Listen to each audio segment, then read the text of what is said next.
the United States is not just a country where political violence is common. Gun violence of all kinds is incredibly common. This is a country where children get shot in schools regularly and nothing changes. I assume nothing will change. No, no. I mean, it's, again, a lot of people pointed this out, but, you know, on the day of Charlie Kirk's murder, there was another school shooting in the United States. Like, these happen all the time. They are a feature, not a bug, of American life. And, you know, it's notable that there was a period in which, you know, there was a school shooting and then there would be talk of gun reform and addressing gun violence. They don't even really bother with that anymore. Like, the cycle has shortened, and we're not even really talking about gun reform. I mean, so, you know, some Democrats and people on the left will talk about it, but no one's listening. No one with any power is listening. Yeah. Late last week, friend of the show, Elon Musk, popped up again. What's he been doing?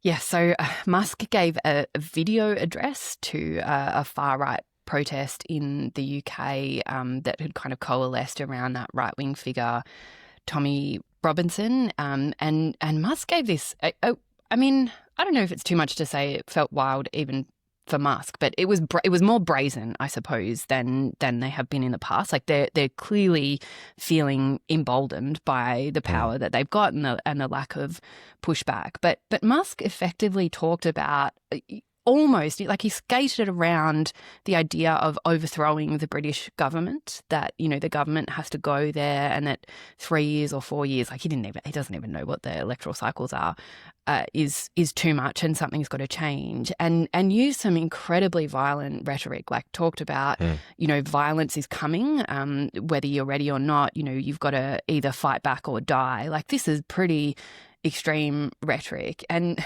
like, for me, it just, you know, it shows how fast the ground is shifting on the right and in the way that we deal with the right. Like, it wasn't too long ago that I was being asked on national radio, like, if we could we really say for sure that Musk was giving a Nazi salute at that post-election rally? Like, can we be sure that he knew what that meant?